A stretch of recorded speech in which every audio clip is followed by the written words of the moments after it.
오늘 본문 말씀을 통해서 다 같이 감사하며 하늘을 바라보며 살자. 이렇게 범사에 감사하며 살자. 항상 감사하며 살자. 하늘을 바라보며 살자. 2020년 한 해 동안 베풀어 주신 은혜를 기억하고 감사하며 하늘을 바라보며 천국을 바라보며 하나님을 바라보며 살아가는 하나님의 사람들 되시기를 바랍니다. 사람은요, 은혜를 입고 사는 거예요. 여러분 모두 다 누구의 은혜? 하나님의 은혜를. 또 누구의 은혜? 사람들의 은혜. 사람들의. 다 사람은요, 사람. 가정에서도 부모는 자녀, 자녀는 부모. 교회도 오면 이렇게 목사님의 은혜를 통해서 또 성도들을 통해서 학교도 가면 선생님을 통해서 학생들도 서로 은혜를 입는 거예요. 직장에도 가면 상관과 부하 간에도 모든 사람은 사람의 은혜를 입으며 사는 거예요. 그래서 우리는 항상 사람에게 감사하며 살 줄 알아야 돼. 어머, 이 은혜를 잊어버린 사람은 늘 비난하고 판단하고 원망하며 살아요. 그러니까 자기 입술에서 그런 불평, 원망, 비난이 많이 나오는 건요, 은혜를 망각했기 때문에 그래요. 하나님 은혜를 입고 사는 우리 다 하나님 은혜를 입고 사는 거예요. 내 인생에 어렵고 힘든 일도 있고 뭐 별의별 일이 있지만 여러분과 저는 다 하나님의 은혜를 입고 사는 거예요. 네. 그 어려움을 통해서도 또 새로움을 얻게 하시는 거고요. 그래서 우리는 영원한 은혜를 향해 하나님 은혜를 받으며 사는 거예요. 근데 이 하나님 은혜를 망각하면 사람이 자꾸 불평하고 원망해요. 비난하고요. 그래서 은혜를 기억하고 살라고, 감사하며 살라고 추수감사절이라는 절기를 정하신 거예요. 이건 구약 때서부터 이렇게 정해진 절기의 감사인데, 특별히 청교도들이 감사의 절기를 지키며 선교사들에게 전해줬지요. 그래서 다 같이 하나님 은혜의 감사, 사람 은혜의 감사, 예, 감사하며 사는 것입니다. 이 은혜를 잊어버리면 하나님께도 불평하고 원망하고 짜증내고 사람들에게도, 가정에서도, 교회와도, 뭐 직장에 가도 학교 가도 은혜를 입은 것을 기억하는 사람과 은혜를 입은 건 다 망각하고 사는 사람하고의 차이예요. 다 같이 범사에 감사하며 하늘을 바라보며 살자. 예, 그래서 오늘도 1년 동안 우리의 삶을 잘 살펴보면서 정말 하나님께서 우리를 이 어려움 중에도 은혜 안에 살게 하셨고 오늘 이렇게 예배드리는 자로 있게 하셨어요. 또 우리로 하여금 작은 마음과 정성을 모두와 늘 선한 일을 해오며 한 해도 살았고요. 얼마나 이렇게 어저께 산을 돌면서 이렇게 감사한지 몰라. 요새 코로나19 때문에 우리 교직원들이 뭐 전도하고 신방하고 이런 일을 못하니까 우리 일하자. 그래서 제가 금년에는 비전센터에서 우리 교직원이 아예 글로 출근해서 제가 9시에 나와서 직원 기도해야 하고 그리고 계속 일을 했어요. 처음에는 목회자들이 익숙치 않아서 힘이 들고 어려워 뒤에서 좀 나한테 불평했대요. 근데 이렇게 세월이 지나 가을이 되고 보니까 만들어 놓은 곳이 너무 아름다운 거예요. 그러니까 행복하대요. 감사하대요. 저한테 좀 아부하느라고 그런지 모르지만 그러면서 근데 일은 조금 좀 덜 시켰으면 좋겠다고 그러더라고요. 힘들다고. 근데 이제 많이 익숙해졌어요. 그리고 되어진 것 정말 어제 그제도 나무를 심었거든요. 이제 포크레인으로 그 산을 좀 깎았어요. 거기가 무너진 데도 있고 이렇게 좀 넓이 할 때도 있고 깎고는 거기다 무엇 할까 하다 감나무를 심는 거예요. 감나무를 제가 33주를 사와서 30주 샀는데 3주 덤으로 얻어서 33주 샀고요. 다 심었는데 오늘 비가 오는 거예요. 그러니까 내가 저기 들어오니까 김동설 목사님 하나님 은혜 감사하다고. 어제 그제 나무 심었는데 비가 오는 거예요. 이게 진짜 기분 좋아요. 이번 주에 제가 목포 갔다가 우리 MT하고 저 거기 있다가 목요일 날 올라오면서 또 나무 사가지고 올 거예요. 충북 이원면에서 감나무 49그루를 또 더 큰 묘목을 사올 거예요. 그래서 우리 비전센터에 지금 감나무가 한 7주 정도는 있을 거예요. 근데 7주도 더 될래나 하여간 7주 정도 있으면 지금 73주를 사니까 80주예요. 그러니까 우리 비전센터가 갑자기 감과수원으로 바뀌어버렸어요. 뭐 사과나무, 배나무, 뭐 다른 거, 뭐 모과나무 몇 개씩 있지만 완전히 감 집중으로 제일 관리하기가 그래도 나아서 그렇게 선택을 했어요. 종류를 한 3가지.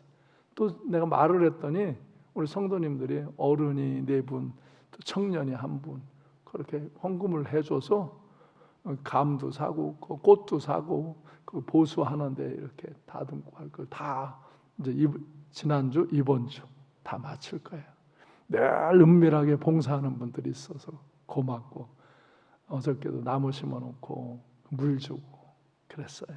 그러니까 이렇게 코로나19로 활동하는데 제한도 있고 어려움이 있지만 이 어려움을 또 극복하면서 다른 대안을 세울 때 새로운 일들을 이루는 거예요. 그래서 너무 감사하지.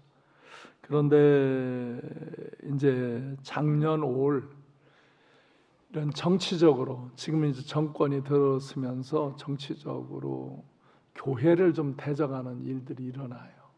그래서 제가 저항하는 일들을 이렇게 같이 하도록 했고 또 코로나19로 예배드리는 일을 금해서 그런 일을 저항하는 일을 했어요. 저는 뭐 정치인이 아니에요. 난 목사지. 난 정치의 보수 진보에 가담하는 일이 없어요. 한 번도 그런 데 가본 일이 없습니다. 기도회 한다고 그래서 가봤는데 약간 정치적인 성향이 나타나서 안 갔습니다. 저는 국가를 위해 기도회 한다고 그래서 한번 가봤는데 너무 정치 현상이 많이 나타나서 안 했어요. 나는 우리 교회 국회의원이나 시의원들이 있지만 나는 정치 행사하는 데를 30여 년 동안 한 번도 가본 일이 없어요. 진보고 보수고. 그리고 정치인들을 늘 세우는 일을 도와줬어요. 왜? 교회에서는 정치인을 세워서 좋은 정치인을 세워서 사회에 좋은 영향력을 미치는 사람도 필요한 거예요. 그 지원. 그러면 내가 그걸 지원하면 사람들은 뭐 나더러 보수 정치인을 지원할 땐 또 뭐 보수다, 진보 정치인을 할 땐 진보다 그런데 저는 그런 논리가 없습니다. 우리 교인 중에 그들이 정치업을 잘 세워줘서 이 지역사회의 선한 일들을 행하도록 지원해 주는 것 뿐입니다. 어느 때 내가 보수 정치인을 지원하면 뭐 어떤 사람들은 내가 막 보수 정치라고 그러고 어느 때 진보 정치인을 세워주면 또 뭐 진보 정치인은 난 그런 건 없어요. 난 그런 거 하려고 해. 내가 유신헌법 체제 같은 때는 청년기니까 그런 정치적인 사안의 저항도 해봤지만 나는 목사예요. 하나님 말씀을 가르치고 교회를 세우고 사람들을 하나님의 말씀 가운데 인도하는 일이 내 주 업무지. 그리고 교회를 예배의 처소로 잘 세우고 이끄는 게 제 업무지. 내가 정치하는 사람은 아닙니다. 그러면 내가 그만두고 정치하러 가야지. 그냥 그러기를 원치도 않고요. 그런데 요즘 제가 이제 그런 정치 발언이나 행동을 하고 그럴 때 오해하는 분들이 있더라고요. 잘 이해가 안 되시는 분들이 있더라고요. 나는 여러분들은 다 내가 설명해주고 하면 다 이해하고 다 아는 줄 알았어요. 목사도 착각이에요. 그런데 이해를 못하고 잘못 해석을 하는 분들이 있더라고요. 그래서 내가 오늘 여러분에게 다시 알려드리는 것은 그런 사람을 뭐 비난하려고 하는 게 아니고 몰리해를 이해시키려고 그래요. 왜냐하면 잘못 이해하면 우리가 신앙의 노선, 삶의 방법을 잘못 선택하거든요. 아주 위험한 선택, 위험한 길을 갈 수 있거든요. 왜? 권력은 참 사람의 모든 근본을 뒤흔들 수 있는 거예요. 돈, 그것도 사람의 심성을 막 뒤흔들 수 있는 거예요. 근데 그거에 휘둘리면 안 되는 거예요, 여러분. 권력이나 돈에 휘둘려서 신앙을 좌편향, 우편향 그러면 안 되는 거예요. 보수고 진보고 다 필요해요. 사회에는 보수 정치도 필요한 거고 진보 정치도 필요한 거지. 하나를 매도해서 진보만 있고 하나를 매도 보수만 있다. 그래도 사회는 잘못됩니다. 진보와 보수는 겨루어가면서 조정을 하면서 공동체를 이루어가는 것입니다. 그런데 교회는 그런 뭐 정치를 뭐 경제를 뭐 잘못했다, 뭐 문화를 잘못했다, 뭐 이런 것들하고 데모하고 싸우는 데가 아니에요. 교회는 이 정권이 신앙을 억압한다든지 교회를 대적한다든지 하나님의 법과 질서를 이렇게 회방하면은 저항해야지. 그거에 말없이 거기에 눌림을 당하고 거기에 굴종하고 내 신앙은 뭐 진보기 때문에 내 신앙은 보수기 때문에 무조건 그거를 지지해야 된다? No. 절대 안 되는 거예요. 그렇게 하시면 큰 실수하는 거예요. 노인들은 너무 보수적인 일에 치중하시지도 말고 젊은이들은 너무 진보적인 일에 치중하지도 말아요. 다 젊었을 때는 조금 진보적인 생각도 가질 수 있고 또 그래야 사회는 개혁되고 또 나이가 먹으면 보수적인 생각을 갖고 또 안정을 추구하는 경향이 있고 또 그래야 또 안정을 이루고 둘 다 필요한 거지. 어느 한편이 되어야만 새로운 세상이 된다? 그건 여러분이 정치에 이용당하는 거예요. 그런 교회는 절대 그런 정치 논리로 주장하고 여기서 그것으로 자기의 의와 논리를 교회 안에서 세우는 것은 금지입니다. 제가 가르치는 건 하나님의 말씀의 진리와 하나님의 방법을 가르쳐 드리는 거예요. 그러면은 왜 저 시청 가서 데모를 해서 그렇게 인권조례 이런 걸 막고 3번을 막았는데 또 하잖아요. 그러니까 지금 서명운동들을 받잖아요. 왜 그러냐? 저런 인권조례, 차별금지법은 나쁜 거기 때문에 일반 생활도 나쁘지만 특별히 동성애나 간음을 합법화할 뿐만 아니라 그것을 하지 말라고 가르치면 마치 그들을 비난하는 사람으로 매도하고 인정 없는 사람으로 매도하고 어려운 사람을 돌보지 않는 사람으로 매도하면서 우리에게 벌금을 매기고 감옥에 보낸다니까요. 감옥까지 보내게 된다니까요. 그건 잘못된 거예요. 하나님 말씀은 남과 여자가 정말 사랑하며 살고 그렇게 창조했고 가정을 소중히 지키고 결혼한 사람은 어떤 이유로도 간음하면 안 되고 그러면 하나님이 심판하신다는 거예요. 그런데 법을 만들어 가지고 이런 간음을 하는 것을 벌할 수 없게 만들고 동성애를 하는 걸 벌할 수 없게 만들고 그런 것을 하지 말라고 그렇게 하면 안 된다. 우리도 그들을 뭐 미워하는 게 아니라 그렇게 하면 인생이 정말 파멸된다. 인성이 파멸되기 때문에 동성애라는 사람은 조금 이따 짐승하고도 합니다. 그리고 유아성 호감이 일어나서 어린애들을 착취합니다. 그게 아주 그렇게 이 뇌 구조가 그렇게 흘러가게 됩니다. 그래서 그걸 막아야 되는데 이걸 합법화하고 그거를 성경에서 그건 죄라고 심판받는다고 파멸당한다고 하지 말라고 하는 걸 가르치는데도 교회에서조차 못 가르치게 다른 사람도 못 가르치게 이러는데 그냥 있어야 돼요? 이 법을 못 만들게 저항해야죠.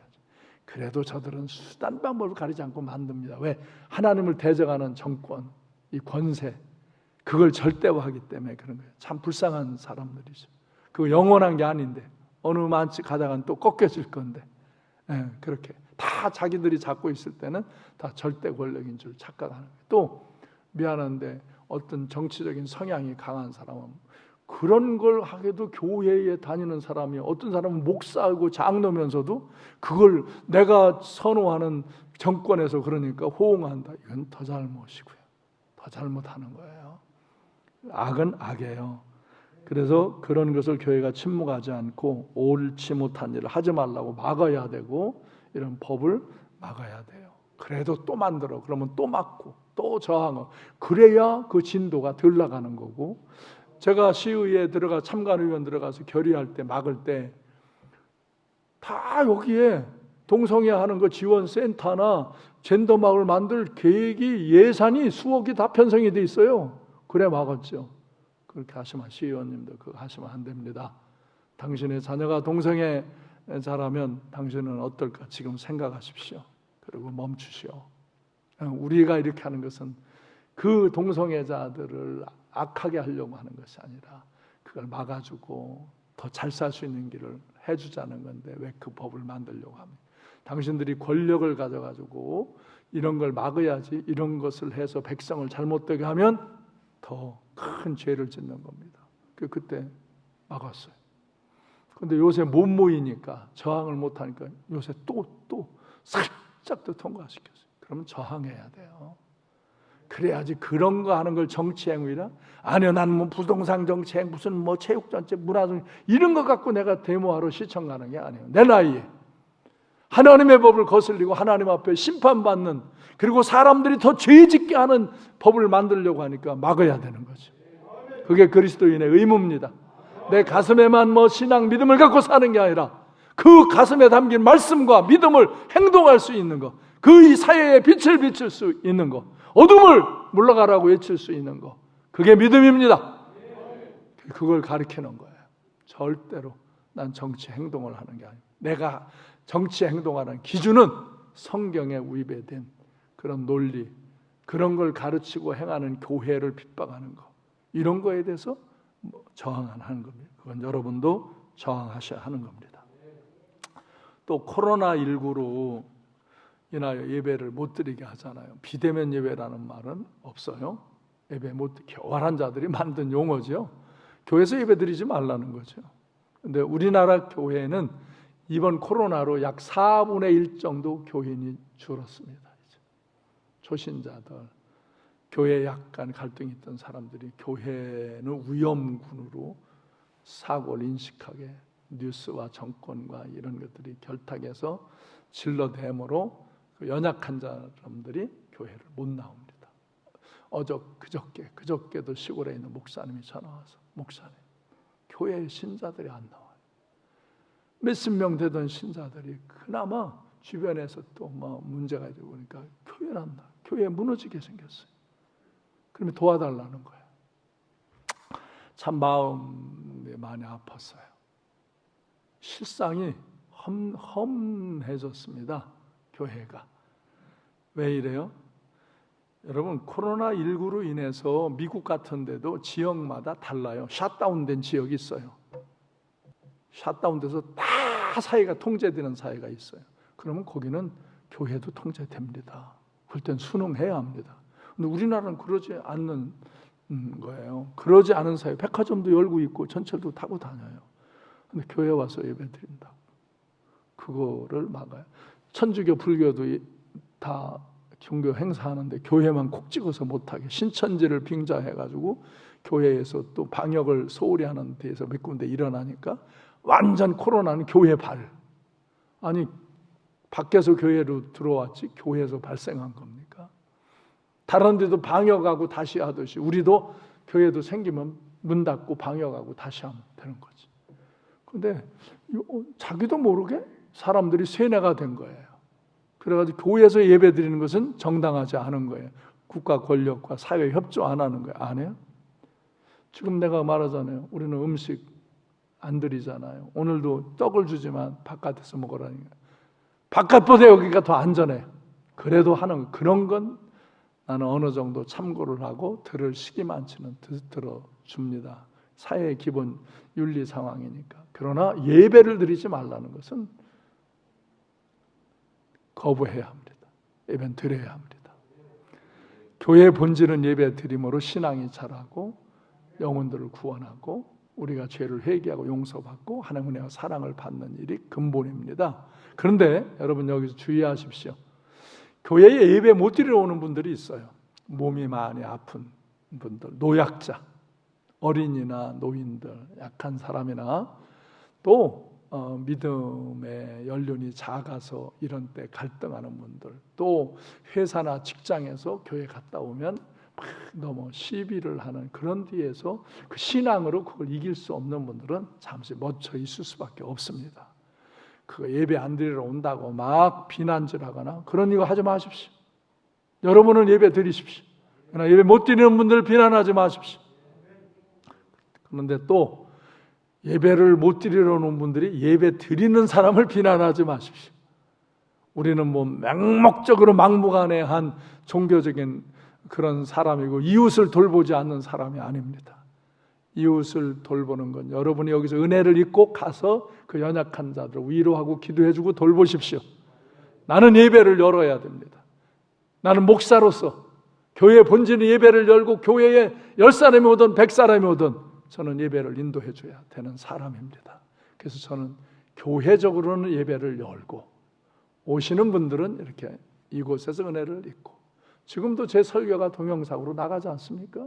그게 다 밖에서도 예배 드릴 수 있도록 열어주는 거죠. 그러나 리더들은 가능한 한 와라. 그리고 와서 이제 그 연약한 이들을 일깨워 일으켜 주어라. 그게 교회입니다. 제가 지도하는 거는 그런 논리지, 그래서 교회에 와서 예배를 드린다고 비난해서도 절대 안 되고, 또 여러분이 교회에 못 오는 연약한 이들 비난하고 다투고, 아까 떡을 먹으면서 그냥 잡숫기나 잘 잡숫지 그거 갖고 판단하는 말 하지 말라 이거예요. 예배를 드리면서도 여러분 은혜를 받지, 예배를 드리네 못 드리네 판단하고 싸우지 말라 이거예요. 교회는 그런 비난을 하고 원망을 하고 시비를 하는, 사람이 덕과 유익을 못 끼치는 거지. 사람은 자기의 양태에 따라서 어떤 모습으로 다양한 결정을 할 수 있지만 교회는 이런 현실에서는 예배를 열어야 하는 겁니다. 이거는 소수의 리더들이 잘못 교섭을 해가지고 이런 사단을 만들어낸 겁니다. 그들이 책임져야 할 일입니다. 그러나 그래도 그걸 지키고 예배를 드리고 그러면서 또 은혜를 입습니다. 여러분, 만약에 이런 상태에서 예배 드리는 것을 비난질한다면 여러분 진짜 큰 오류를 범하는 거예요. 그렇죠? 그런데 여러분은 오셨으니까, 여기 방송을 듣는 분들, 초대교회에는 예배 못 드리겠죠. 정권이, 왜냐하면 교인들이 호락호락 자기 정권의 수하에 안 들어오거든요. 항상 그래요. 왜냐하면 우리는 하늘을 보고 하늘의 시민권을 갖고 사니까 땅의 그런 권세 앞에서 하나님의 법에 어긋나는 것을 굴복하지 않습니다. 신실한 리얼 크리스찬들은. 그러니까 권세자들은 그게 못마땅해요. 자기들 수하에 안 들어오니까. 그래서 초대교회에서부터 예배를 못 드리겠고 잡아 가두기도 하고 때리기도 하고 죽이기까지 했습니다. 그래서 초대교회는 카타콤, 우리나라는 이렇게 무덤 하면 조그만 무덤 생각하는데 이스라엘 가면 무덤이, 공동 무덤은요 땅을 지하로 파서 넓어요. 안에서 생활할 수 있을 정도로. 그리고 그냥 수많은 그런 시신들이 이렇게 한 군데씩 저장이 돼 있어요. 이스라엘 이제 여러분이 순례를 가보면 그 안에서 이렇게 군데군데 모일 수 있는 처소가, 거기서 제가 전에 우리 성지 순례 갔다 와서 거기서 제가 예배도 인도하고 그랬어요. 그래서 흙과 돌이 섞인 거라 파면 그냥 모양이 그대로 있지 무너지지를 않아요. 반돌이에요. 그래서 그 속에 들어가서 예배드리고 살았어요. 아예 그냥 뭐 한 달, 두 달이 아니라 1년, 10년씩 거기 들어가서 살면서 예배드리다 붙잡히면 감옥에도 가고, 그놈의 신앙을 지키면서 교회가 유지되어 왔고 이런 번성함이 이루어진 거예요. 우리가 전염병 예방 수칙은 지키려고 노력해야 하는 일이에요. 그걸 잘못 지키면 교회에서도 전염병이 들어올 수 있어요. 그래서 저 입구서부터 하고 마스크 쓰시고, 저도 저기서 마스크 쓰고 있다. 여기 나오면 이거 칸 이렇게 막고 있지 않습니까? 조금이나마 그런 수칙을 지키려고. 그러나 예배를 드리고 안 드리는 것은 그 기준에 의해서 교회는 열어야 함과 닫아야 함을 이제 저와 우리 당회원들이 결정을 합니다. 그래서 지금 이런 상황에서는 사회의 관계로는 드려야 하는데 교회만 콕 찍어서 하니까 우리는 그 일에 저항을 해요. 그래서 예배를 드리면서 은혜를 입는 거예요. 무조건 뭐 정부에 반대하고 무조건 내가 이 나라 국민인데 우리가 다 국민인데 왜 무조건 반대하고 나쁘게 합니까? 교회를 해치는 하나님의 말씀을 어그러뜨리고 우리의 신앙의 본질을 건드리는 것을 당하지 않는 것입니다. 그래서 예배드리러 오신 여러분은 잘 오셨고 오늘도 잘 깨달으시고 은혜를 받으시고 또 못 오신 분들을 위해서 우리는 기도하고 그들을 잘 돌봐드리고 격려해주고 그래서 이제 자꾸 더 모여서 예배드리고 이제는 우리만 예배드리는 게 아니라 복음을 전해서 영혼을 구원하는 일들을 힘써 행할 수 있기를 바랍니다. 또 저는 개인적으로 참 어려움을 통과했어요. 아까 했지만 이런 코로나 위기에서도 예배를 인도하는 건 저에게는 절대 위기입니다. 여기서 환자 한 명만 발생하면 교회나 저는 완전 매장됩니다. 그러나 나는 하나님 앞에서 합당한 길을 선택하고 기도하고 방역은 최선을 다해서 하는 것이 합당한 것이고 성도들은 여러분의 형태, 양태에 따라서 결정할 수 있는 겁니다. 내가 얘기하는 건 비난질하지 마십시오. 교회 안에서 비난질하지 마십시오. 불평하고 원망하지 마십시오. 예배를 드린다고도 예배를 안 드린다고도 그거는 합당하지 않은 겁니다. 교회는 교회가 결정해서 하는 것이고 개인은 개인이 결정해서 하실 수 있는 것들입니다. 근데 저는 제가 이렇게 건강하고 어릴 때부터 아주 힘이 좋고 운동도 잘하고 그랬는데 너무 운동을 좋아하다가 몸이 다쳤어요. 디스크를 다쳤는데 나이가 먹으면서 작년에 올해 엄청 아팠어요. 내가 척병원, 우리들 병원, 여기 예순병원을 다 갔어요. 하도 다들 막 철심을 박으라고 그랬어요. 근데 그 병원에서 내가 심하냐고 그랬더니 더 심한 환자도 있었지만 금년에 온 환자 중에는 제일 심한 유형에 들어있는 분이라고 그러더라고요. 내가 제일 심한 환자라고 그러더라고요. 그래서 이거 조치 안 받으시면 이거 한 번 더 어긋나면 하나 남은 1번까지 어긋나면 휠체어 타고 다니셔야 한다고. 겁을 줘요. 근데 휠체어 안 타고 이렇게 잘 다니지 않습니까? 통증도 없어지고 수술도 안 받고 이겼지 않습니까? 그럼 물리적인 건 도움을 받아요. 영양도 도움을 받고 그리고 하나님께 더 기도해요. 그래서 이렇게 새 힘을 얻었죠. 감사하죠? 요새 저대로 잘생겼다고 그러더라고. 근데요, 내가 건강진단을 받고 싶었어요. 내 친구 목사가 건강진단을 받고 뭘 발견해서 빨리 처치해서 도움을 받았다고 저더라도 받으라고 이렇게 아내하고 종합건강진단을 여태 난생 처음 받아봤어요. 그리고 지난 화요일 날 그 검진 결과를 보러 갔어요. 깜짝 놀랐어요. 나더러 무슨 어려운 일, 무슨 충격되는 일이 있으셨냐고. 그래요? 나 많은 사람들을 이렇게 인도하고 그러다 보니까 가슴은 늘 충격 받지. 그랬더니 그래요. 가슴에 문제가 생기셨어요. 그래요. 왜? 여기 관상동맥이 큰 게 3개가 있는데 하나는 한 10% 정도, 그리고 중간 건 한 50%, 그리고 옆 거는 90%가 막혔대요. 그래서 어느 날 이게 콱 막히면 심근경색이 일어나서 가실 수 있대.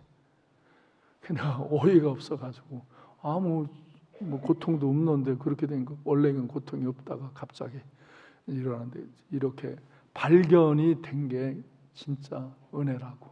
그래. 근데 낫도록 그러더라고. 생활하시다가 훅 가실 수 있대. 그래, 훅 갈 수 있냐?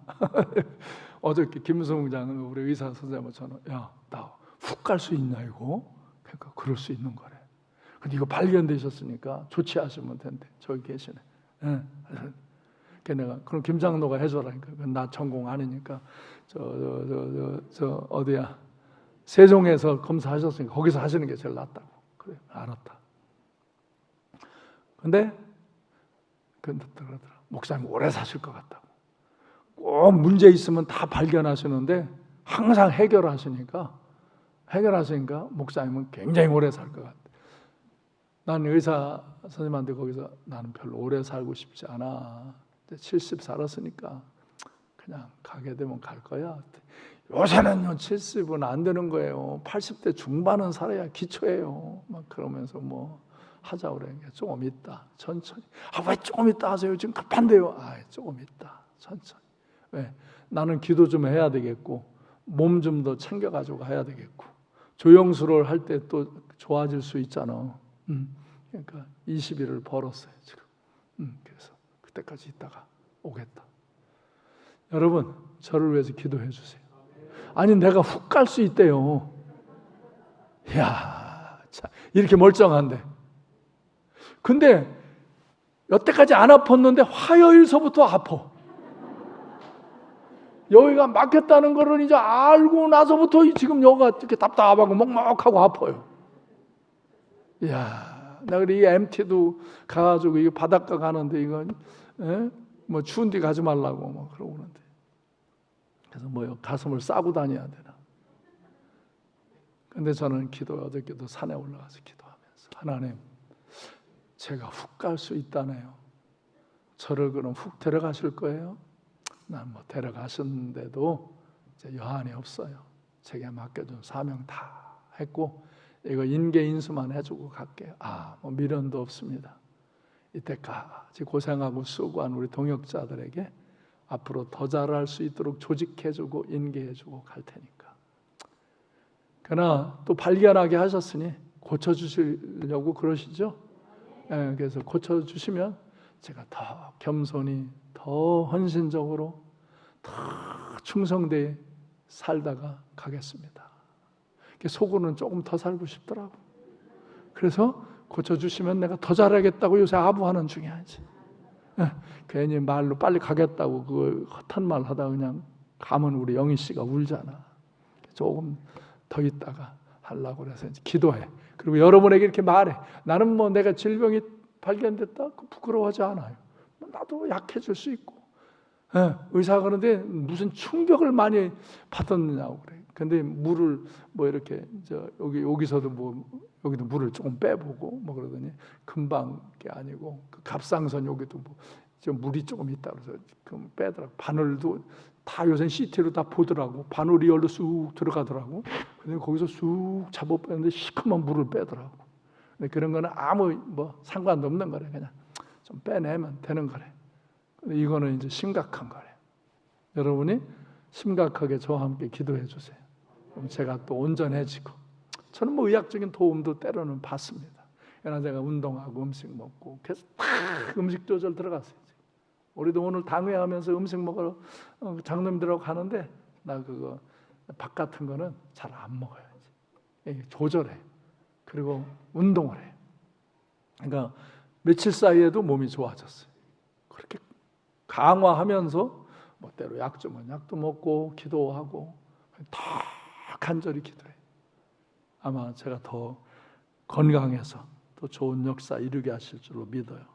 때로는 이렇게 제가 요번도 검사하면서 옛날 45년 전에 폐병 때문에 죽으려고 그러다 살아났는데 아무 이상 없잖아요. 근데 그게 또 자국이 나와서 1시간 이상을 또 검사 재검을 하고 종합검진도 받았어요. 그래서 그런 흔적이 있어요. 제게.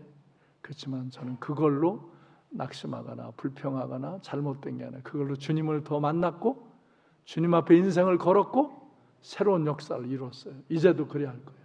왜?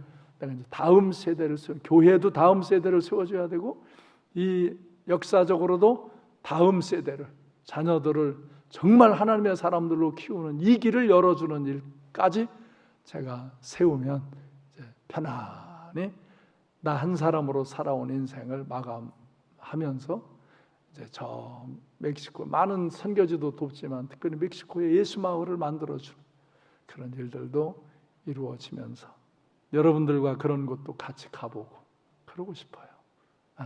그래서 여러분, 약함이 있지만 약함을 통해서 우리는 더 강해질 수 있는 거예요.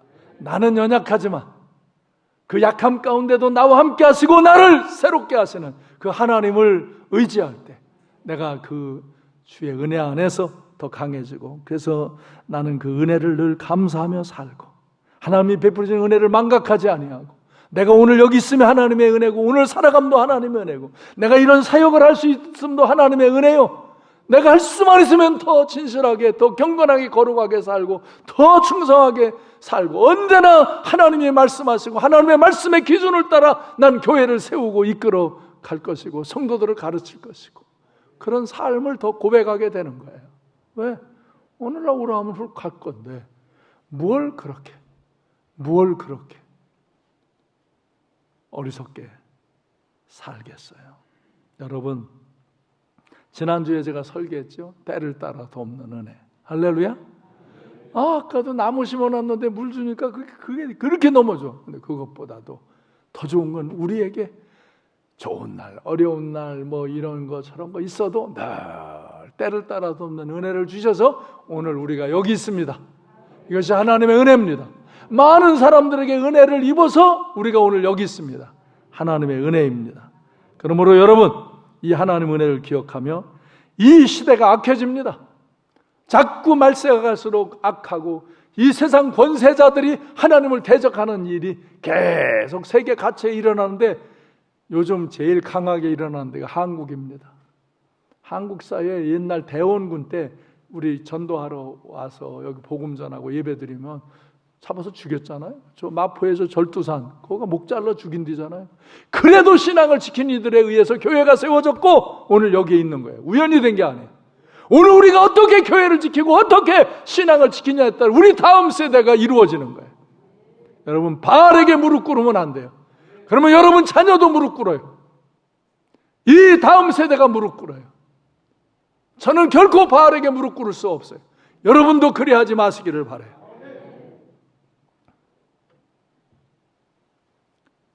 열왕기상 19장 13절로 14절에 보면 엘리야 선지자가 하나님 말씀을 선포하고 하나님의 능력을 행하고 그러면서 그 아합 왕과 이세벨이 그냥 죄를 지고 악을 행하고 산당을 막 헐어버리고 하나님을 예배 못하게 하고 우상을 놓고 섬기고 그러는데 많은 사람이 권력에 굴복합니다. 그런데 엘리야와 선지자들이 굴복하지 않고 외칩니다. 그건 악한 거라고, 하나님 앞에 예배드리게 하라고, 그런 우상을 숭배하지 말라고, 그런 불법을 행하는 권세를 버리라고. 그러니까 아합 왕이 이사벨이 죽이려고 그래요. 그래서 이제 도망간 거예요. 그래서 굴에 숨었어요 지금. 그러니까 하나님이 그때 엘리야야 내가 어찌하여 여기 있느냐.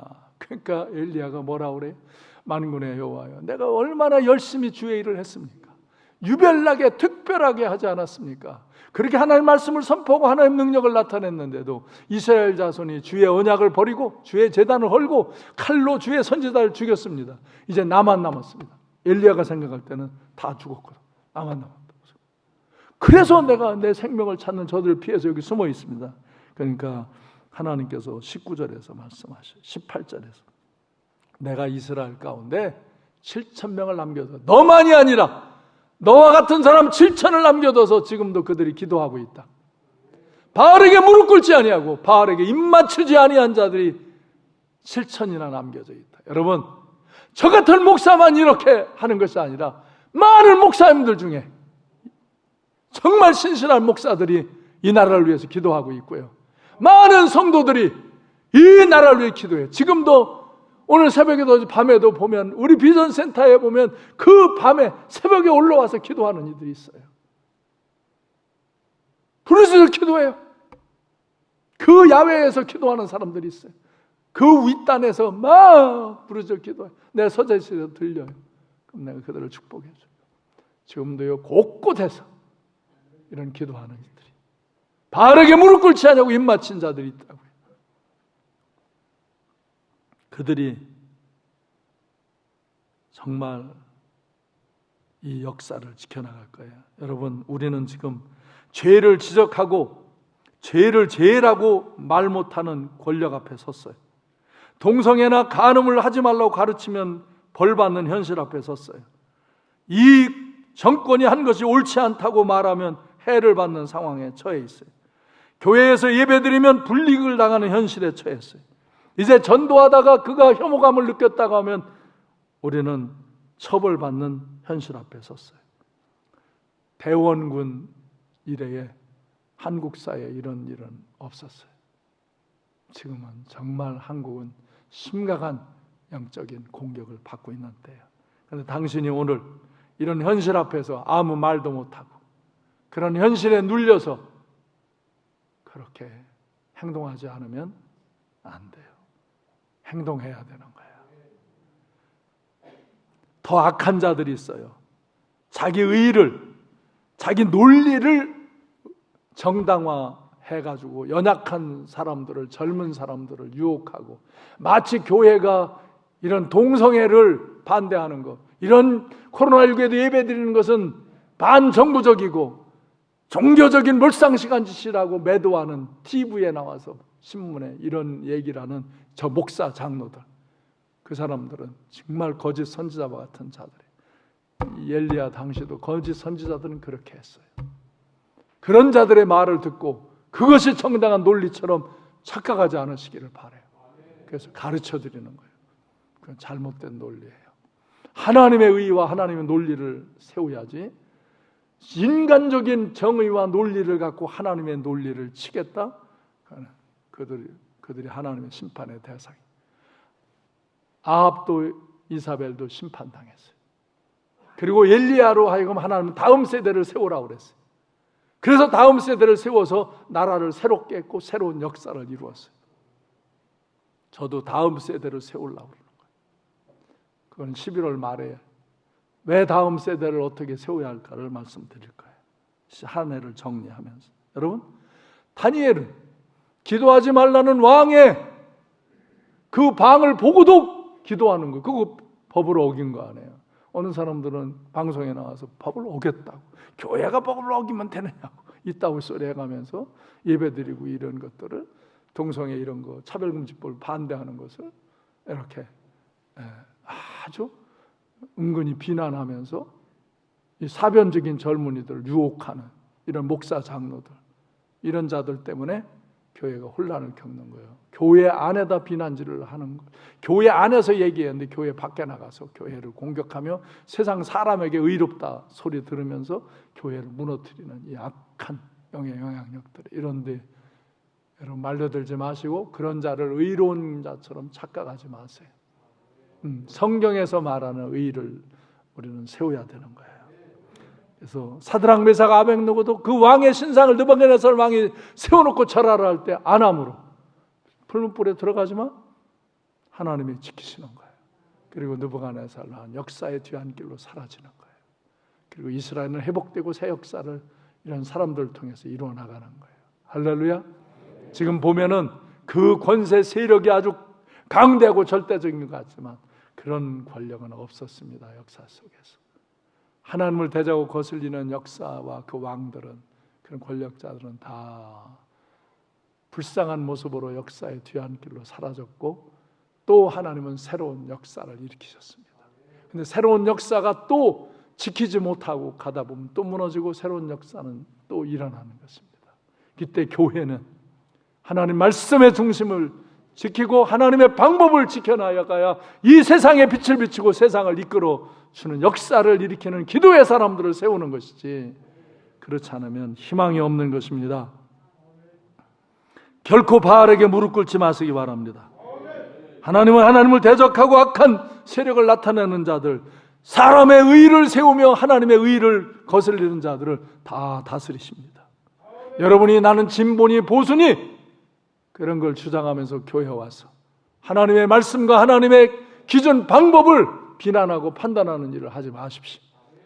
약한 자도 판단하지 말고 강한 자도 판단하지 말고, 교회는 여러분의 신앙의 분량에 따라 하고 믿음이 더한 이들이 연약한 이를 돌보며 사는 그런 공동체입니다.